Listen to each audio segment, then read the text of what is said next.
자, 검찰의 강경 모드에 민주당이 지금 강하게 반발하고 있죠. 그러면서 어제 열렸던 대검 국감장은 그야말로 아수라장이 됐습니다.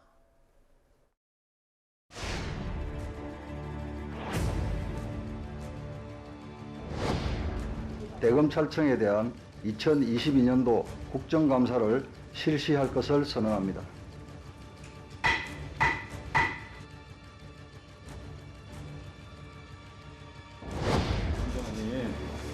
단독회의가 안 되죠. 그러시면 안 되죠. 뭐 하시겠다는 거예요?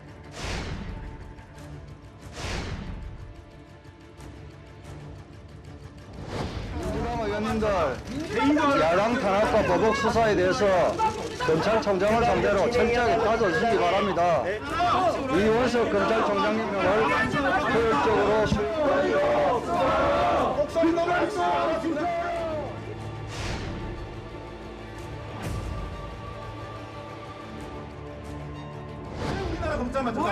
그러면 죄를 짓지 말든지. 네?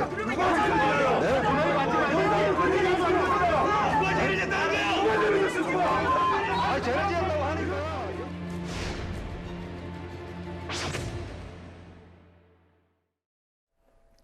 정진석 국민의힘 비대위원장은요, 지금 민주당 상황을 보면 조조의 연환계가 생각난다라고 지적을 했습니다. 이재명 대표가 혼자 짐을 떠안고 민주당은 풀어줘라, 이런 제안을 한 건데, 그러니까 국민의힘은 연일 이런 주장을 하고 있어요.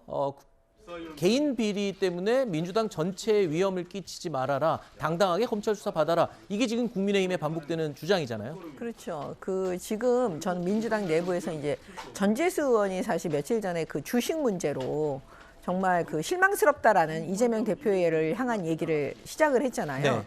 저는 그 움직임이 어떻게 보면 시작이라는 생각이 들어요. 지금 이제 김용에 대한 이런 이제 압수수색 이런 사건이 되면서 사실 검찰 쪽에서 많은 증거가 확보하고 있을 거라는 걸 민주당에서도 모르지는 않을 거예요. 네. 그렇기 때문에 결과적으로 이제 의원들이 335 아마 생각을 하면서 결국 이재명 대표하고 당을 분리시키는, 그러니까 이게 이재명 대표가 지금 본인 살겠다고 말하자면 민주당과 자기를 한 몸으로 엮고 있는데, 네. 그거를 결국은 강제로 의원들이 풀든 아니면 이재명 대표 스스로 풀게 만들든, 예, 그런 일이 조만간 벌어질 것 같습니다. 지금 위원님이 자꾸 조만간 민주당 내부에서는 이견이 갈라지고 선 긋는 게 이루어질 거다라고 말씀을 하셨는데, 자, 민주당 내부에서 미묘한 온도 차이가 느껴진다라고 이야기를 할 수 있는 언급도 있었습니다. 들어보시죠.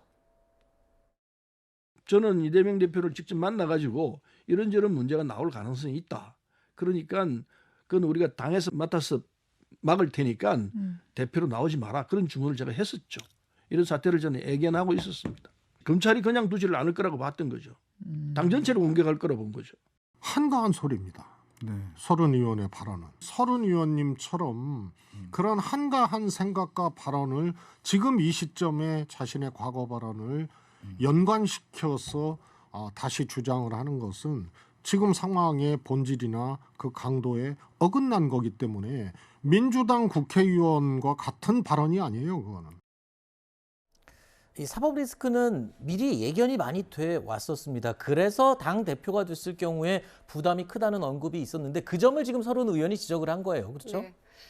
그 사법 리스크의 부담은 역으로 그걸 다 털어버린다면 그 누구도 당할 자가 없는 이재명 우뚝선 다음 대선 후보가 되는 것이죠. 그래서 지켜봐야 된다고 생각합니다. 서른 의원은 지금 저는 이제 한가한 소리다, 최재성 전 수석이 이런 얘기 하셨는데, 저는 조금 부적절한 발언이었다라고 규정을 하고 싶은 것이. 어느 쪽이? 서른 의원. 아, 네네. 네. 왜냐하면 내가 말했지, 그럴 줄 알았어, 지금 이런 얘기잖아요. 네. 지금 당이 위기 상황이라고 생각을 한다면 그 얘기를 지금 하는 것이 무슨 도움이 되는 이야기인지, 그런 얘기는 누구나 할 수 있는 이야기죠. 어떤 네. 점에서는. 그러나 매우 부적절했다, 시점도 내용도 그렇게 생각하고요. 네. 지금은 함께 갈 때다, 이런 말씀 드리고 싶습니다. 아까 정진석 비대위원장 그리고 김동우 위원장 아까 죄를 짓지 말았어. 이렇게 단정적으로 죄를 짓지 말아야지라고 얘기할 수 있습니까? 저는 법사위원장도 매우 부적절한 발언이었다고 지적하고 싶은데요. 정진석 비대위원장이 그런 얘기 했잖아요. 뭐 함께 몰락하기로 작정했냐, 연한계 이런 얘기도 했는데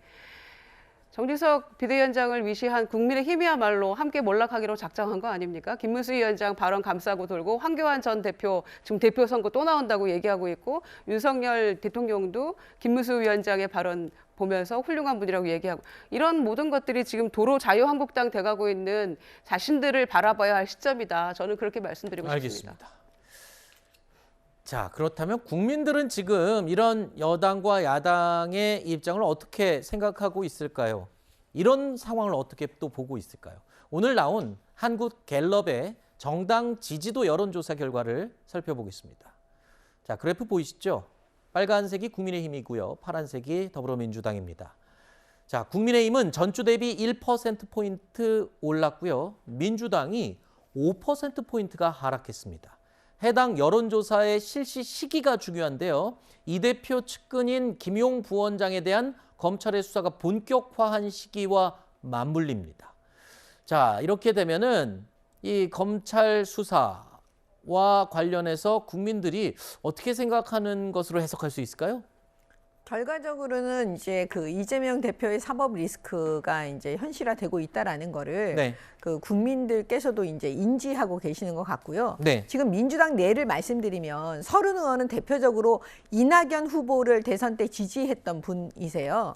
그럼 민주당 내에서 지금 이낙연 후보를 지지했던 많은 의원들이 사실은 이제 이 지점에서 아까 말씀하신 대로 이제 선을 긋고 네. 이재명 대표가 당으로부터 좀 이렇게 당을 좀 자유롭게 해주는 그런 상황을 좀 해줬으면 하는 마음들이 있으니까 네. 그 이제 원래의 친문계 의원들, 네. 그 다음에 이제 독립적으로 활동하시는 의원님들, 예를 들어 네. 조응천 의원님 같은 경우, 이제 이분들이 이제 과연 전체적으로 합의가 어떻게 이루어지는지 네. 저는 지금 그 과정을 보고 있는 겁니다. 네.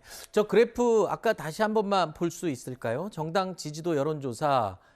자, 지금 수치를 보면요. 33%예요. 국민의힘 같은 경우에는 1%포인트가 올랐기 때문에 그렇게 올랐다 뭐 이렇게 얘기할 수 있는 부분은 아닌 것 같지만 민주당의 경우에 지금 5%포인트가 떨어져서 지지율이 같아졌어요. 물론 갤럽에 국한된 수치이긴 하지만 민주당에서 볼 때는 이런 거 저런 신경을 안 쓸 수 없지 않을까요? 예, 윤석열 대통령처럼 신경 쓰지 않는다라고 말은 못하죠. 네. 저희는. 그게 민심이고 국민의 마음이기 때문에. 그래서 지금 이제 이 상황이 불거지고 또 압수수색 할 때 대치 국면도 있었고 그런 모든 것들을 보면서 일정 부분 반영이 됐다고 생각은 합니다만 향후 수사 추이나 또 민주당의 대응이나 이런 걸 보면서 또 다음 주에는 반전의 기회가 있을 거라고 생각하고요. 항상 갤럽 조사하고 저희 이러면 대통령 지지율 봤었는데 이 지금 검찰 수사권 터지고 나니까 당 지지율을 유심히 살펴보게 되네요. 저희도 지금은 이슈가 당 지지율이더라고요. 네, 그런데 이거를 대통령실에서 나 몰라라 하는 검찰 수사는 아니라고 저희는 보고 있기 때문에 네. 이 시점에서의 대통령 지지율도 매우 중요하다 이렇게 판단합니다. 네, 대통령 지지율은 또 이슈가 있을 때 저희가 또 살펴보도록 하고요. 정기혁 의원님, 지금 민주당의 지지율이 5%포인트 떨어진 거에 대해서 짚어봤는데 국민의힘은 지지율 왜 이렇게 안 오르는 거예요? 참 어려운 질문을 하고 계시는데요.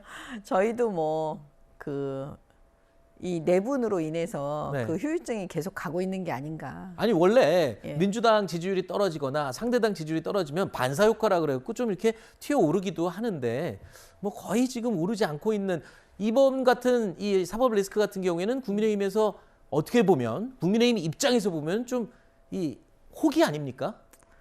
그러니까 이제 결과적으로 이거를 지금 당장 요 국면만 볼 수는 없고요. 네. 앞으로 2, 3주 더 지켜보면 지지율의 추이를 보면 그건 대답을 해드릴 수 있을 것 같습니다.